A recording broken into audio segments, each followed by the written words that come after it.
একটু আমরা শুরুতে একটু করে জিওগ্রাফি নিয়ে কথা বলবো, তারপর আমরা আজকে ইংরেজ শাসনের মধ্যে ঢুকবো। ইংরেজ শাসন কিভাবে এখানে আসলো এটা হালকা করে কথা বললেই হয়ে যাবে। ঠিক আছে, কিছু জিনিস পরীক্ষায় আসে, যেমন তুমি এখানে দেখো, দেখা যাচ্ছে, দেখা যাচ্ছে। আচ্ছা, তুমি দেখো এই অংশে আহ আচ্ছা এখানে ভালো দেখা যাচ্ছে না, আমরা ওখানে যাই। এখানে তুমি দেখো, এখানে এটা নিয়ে আমি আগে একটু করে বলছিলাম, আজকে আরেকটু বলি। এই অংশে তুমি যেভাবে দেখতেছো, এই অংশে এই এখানের মধ্যে দেখো একটা ছোট গ্যাপ দেখা যাচ্ছে, এটাকে বলা হচ্ছে অ্যান্টার্কটিক অ্যান্টার্কটিক ওশেন। এবং এই অ্যান্টার্কটিক ওশেন যতটা তোমার ক্লোজে দেখা যাচ্ছে, যতটা কাছে দেখা যাচ্ছে, এতটা কাছে থাকে না। সরি, আটলান্টিক ওশেন এতটা কাছে থাকে না। তো তুমি চিন্তা করো, তুমি একটা মানুষ যে এই অংশ থেকে আসো, আফ্রিকার এই অংশ থেকে বের হইছো, এবং তুমি জানো না, পৃথিবীর তখন ম্যাপ আবিষ্কার হয়নি, তুমি জানো না এই অংশে কি আছে, তুমি যাচ্ছ যাচ্ছ যাচ্ছ, এবং তুমি ভাবতেছো হচ্ছে কি এই অংশে তুমি অলরেডি হারায় গেছো।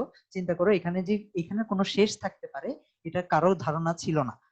তো সর্বপ্রথম ভাস্কো দা গামা যখন এই অংশে আসলো, এটাকে বলা হচ্ছে কেপ অফ গুড হোপ, এই অংশে আসার পরে সে বুঝতে পারছে না, এই অংশটার পরে এই দিকে যাওয়ার একটা ওয়ে আছে।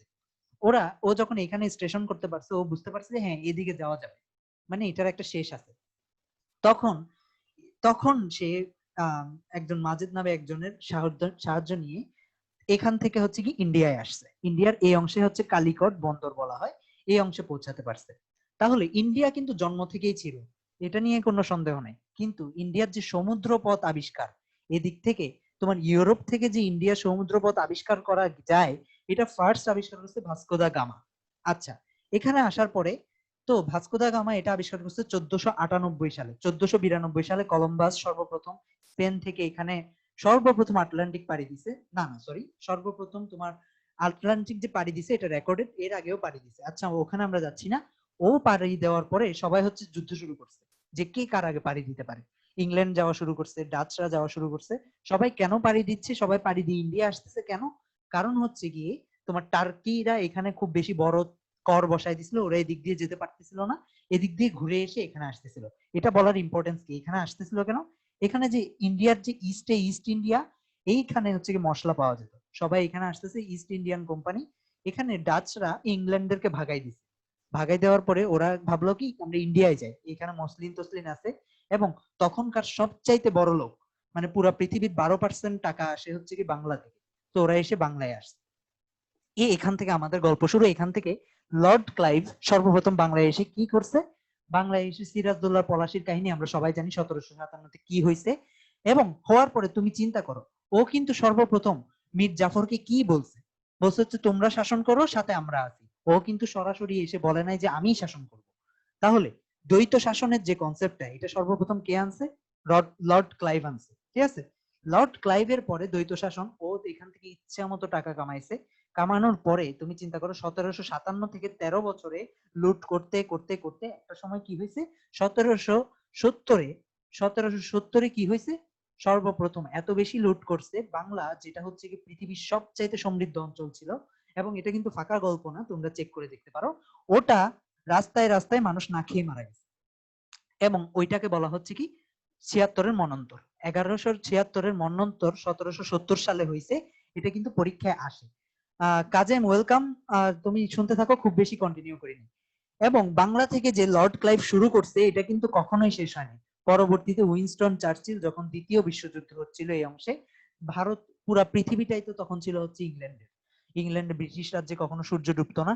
তো ওদের খাবারের জন্য এখান থেকে সবগুলা তোমার ইয়া নিয়ে গেছে, সবগুলা ধান টান নিয়ে গেছে।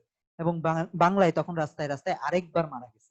এবং মারা গেছে তখন সেটা নিয়ে জয়নুল আবেদিন একটা ছবি আঁকছিল, কাক তোমার মানুষের পাশে বসে আছে, এটাও পরীক্ষায় আসে। কাক যে ছবি আছে ওটার নাম মনপুরা, তারপর হচ্ছে মেডোনা, এরকম কিছু নাম আছে, ওগুলোও পরীক্ষায় আসে। এগুলো প্রিটেক্সটটা যদি জানা থাকে তাহলে বাকিটা তোমাদের জানাটা ইজি হবে। আচ্ছা, দ্বৈত শাসন তাহলে কে চালু করছে? Robert Clive. এরপরে কে আসছে? দ্বৈত শাসনের পরে আসছে হচ্ছে গিয়ে, দ্বৈত শাসনের পরে ওয়ারেন হেস্টিংস আসছে। ওয়ারেন হেস্টিংস কে ছিল? তোমার লর্ড ক্লাইভ সিরাজদৌল্লাহর বিরুদ্ধে যুদ্ধ করে সিরাজদৌল্লাহকে ধসাই দিচ্ছে। সিরাজদৌল্লাহর বিরুদ্ধে যুদ্ধ করার আগে ইংল্যান্ড এখানে এসে চিন্তা করো বসত করার চেষ্টা করতেছে। ওরা কিন্তু এত সহজে বাংলাদেশ কিন্তু ছাড় দিবে না, বাংলা কিন্তু এত সহজে ছাড় দিবে না। তো সিরাজদৌল্লা সবাইকে আটক করছিল। তোমরা বাংলা বইয়ে পড়ছো যে ড্রেক সাহেব তোমার একটা মেয়েদের ড্রেস পরে আসছে, অন্ধকূপে সবাইকে আটকায় রাখছে, তোমার ডক্টর হলওয়েল এরকম একটা জিনিস পড়ছো। ওই ডক্টর হলওয়েলদেরকে যেখানে আটকায় রাখছে, অন্ধকূপ, অন্ধকূপের মধ্যে, এটা একটা মিথ, অন্ধকূপ নামে কিছু ছিল না যদিও, অন্ধকূপের মধ্যে একজন ছিল ওয়ারেন হেস্টিংস। ও হচ্ছে লর্ড ক্লাইভের পরে ও আসছে। চিন্তা করে দেখো, সর্বপ্রথম দ্বৈত শাসন আসার পরে তুমি চিন্তা করো ইংল্যান্ড তারপরে নেক্সট স্টেপ কি হবে। ওরা ভাবছে না দ্বৈত শাসনের আর দরকার নেই, আমরা একাই শাসন করব। তখন হচ্ছে ওয়ারেন হেস্টিংস দ্বৈত শাসন রদ করছে। এই জিনিসটা খুব ইম্পর্টেন্ট। তাহলে তুমি বেসিক্যালি চিন্তা করো ওদের নেক্সট কাজটা কি। ওরা চাচ্ছে শোষণ করতে। শোষণ করতে হলে কি বসাতে হবে? ট্যাক্স বসাতে হবে। ট্যাক্স বসাচ্ছে কিভাবে? তারা ওয়ারেন হেস্টিংস এবার চিন্তা করছে, লর্ড ক্লাইভ তো ইচ্ছা মতো উপঢৌকন নিছে যে আমি তোমাদেরকে জিতাই দিছি, তখন হচ্ছে ও মীর জাফরকে বসাইছে, আমি তোমাদেরকে জিতাই দিছি, আমাকে ইচ্ছা মতো উপঢৌকন দাও। ও কিন্তু তখন ট্যাক্স বসায় নাই। তারপর তোমার যে যখন ট্যাক্স কারা বসাতে পারে? যারা দায়িত্ব অথরিটিতে আছে।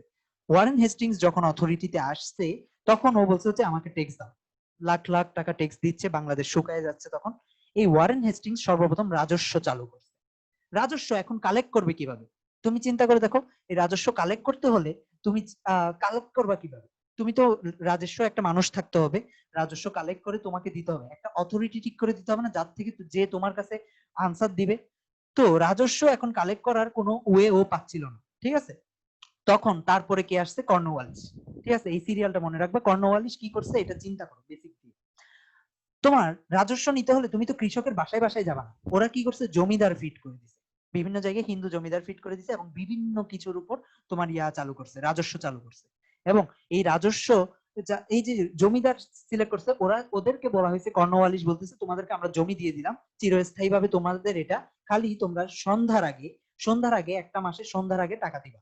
যদি না দিতে পারো তোমাদের জমিদারিত্ব কেড়ে নিব এবং হচ্ছে কি সবগুলো জমি আর কাউকে দিয়ে দিব। এটাকে বলা হচ্ছে চিরস্থায়ী বন্দোবস্ত। তাহলে রাজস্ব প্রথমে চালু হয়েছে, ওটা করছে ওয়ারেন হেস্টিংস। তারপর চিন্তা করছে কিভাবে আমরা করব, এরপর জমিদারের বিষয়টা আসছে, চিরস্থায়ী বন্দোবস্তের বিষয়টা আসছে। তাহলে প্রশ্ন যদি আসে চিরস্থায়ী বন্দোবস্ত কে করছে, থার্ড পার্সনটা কর্নওয়ালিস। নেক্সট, এখানে আরো কিছু গল্প আছে, ও আমেরিকার যুদ্ধে হেরে আসছিল তারপর আসছিল, ওগুলোতে আমি যাচ্ছি না, ওগুলো তোমাদের জানার দরকার নেই। কারো যদি ইতিহাস নিয়ে ইন্টারেস্ট থাকে আমার সাথে পরবর্তীতে কথা বলি পরীক্ষা শেষে। আচ্ছা, নেক্সট তুমি চিন্তা করো কর্নওয়ালিস এখন হচ্ছে চালু করছে। এখন এত কিছু কিন্তু তোমার মেনে নিবে না। তুমি এত কিছু করতেছো, এটা কিন্তু কেউ মেনে নিবে না। তুমি রাজস্ব চালু করতেছো, সবকিছুর উপর রাজস্ব দিচ্ছ, মুসলমানদের দাড়ি রাখার উপর রাজস্ব দেওয়া হয়েছিল। তারপর হচ্ছে গিয়ে মুসলমানদের পাকা মসজিদ কাঁচা মসজিদ 500 টাকা করে রাজস্ব দেওয়া হচ্ছিল। এটা কিন্তু মেনে নিতে পারে না। এবং সর্বপ্রথম ফকিররা, ফকির মানে হচ্ছে সন্ন্যাসীরা, পীর ফকিররা, ওরা হচ্ছে কি সর্বপ্রথম বিদ্রোহ করছে। এটাকে বলা হচ্ছে ফকির সন্ন্যাসী বিদ্রোহ। কারণ এতদিন পর্যন্ত যখন মুসলিম শাসন ছিল, মোগল শাসন ছিল, তখন হচ্ছে ওদেরকে খুব সুখে রাখা হয়েছিল।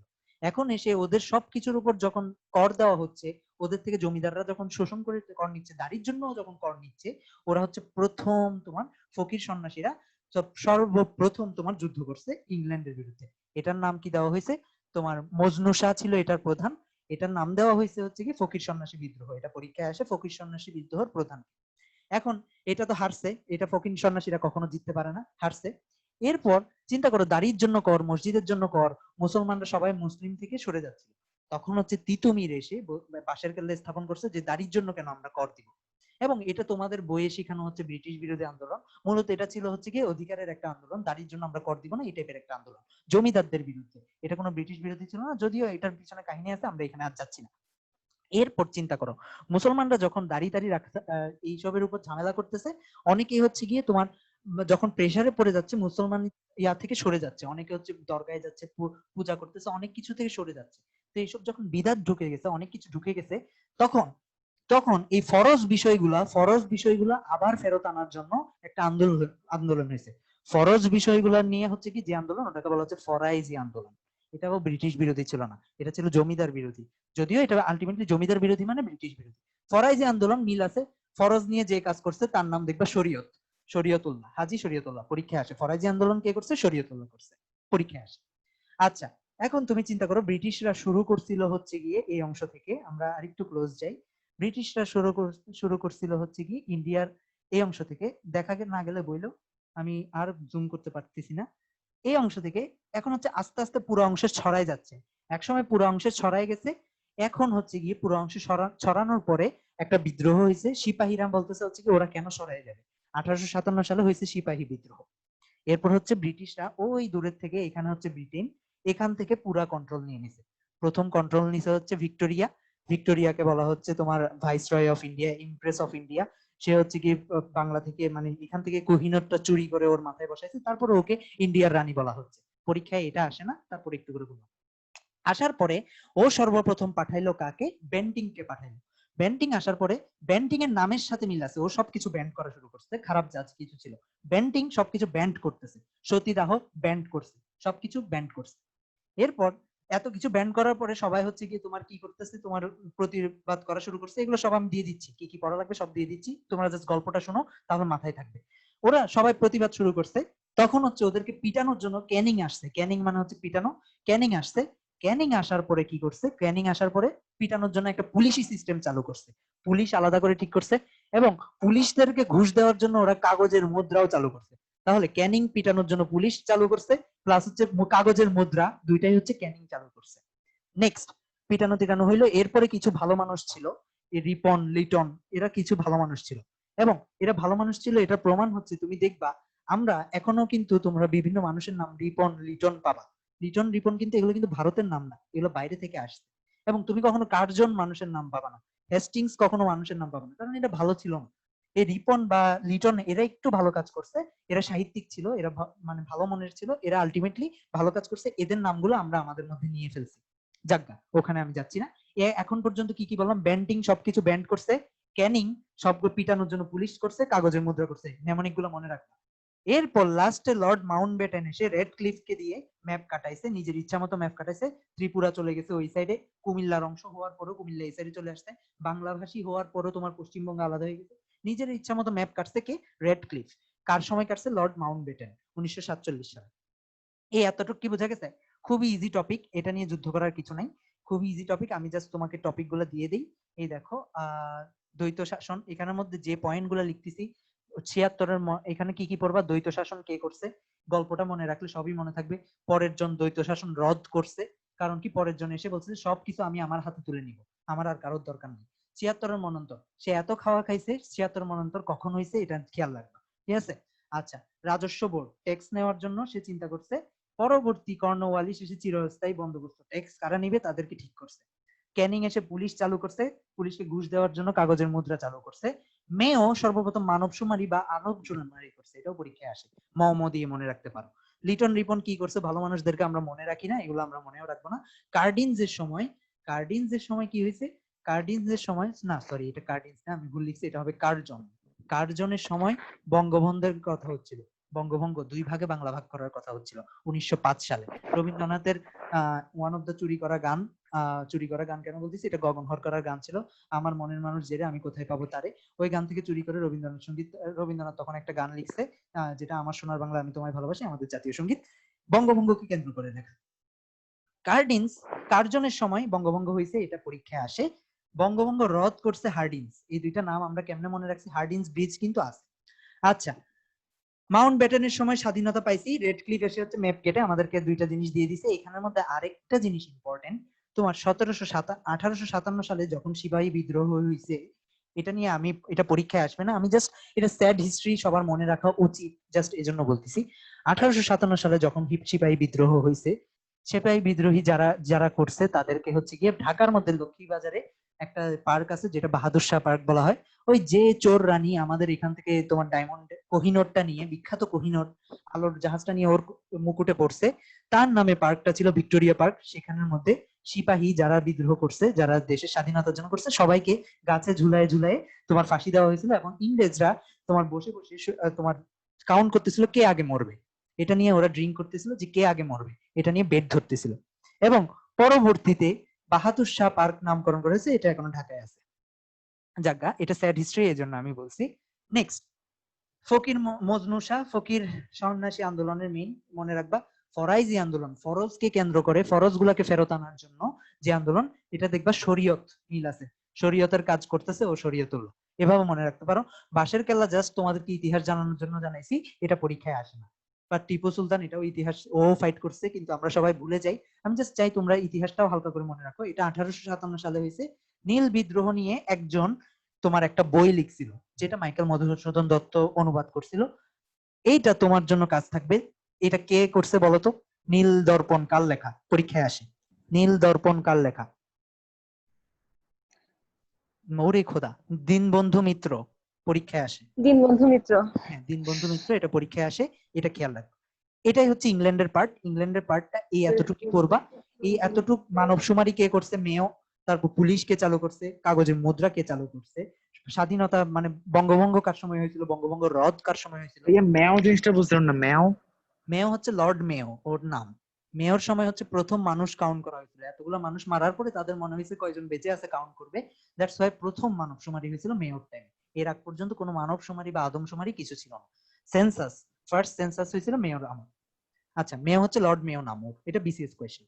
এইগুলো তোমরা, এই পয়েন্টগুলো মাস্ট পড়বা প্লিজ। এই পয়েন্টগুলো থেকে পরীক্ষায় আসলে প্লিজ প্লিজ আল্লাহর ওয়াস্তে ভুল করো না। এই পরীক্ষা এগুলা থেকে আসবে, প্লিজ আল্লাহর ওয়াস্তে এই পয়েন্টগুলো থেকে কখনো ভুল করো না। এর বাইরে থেকে কখনো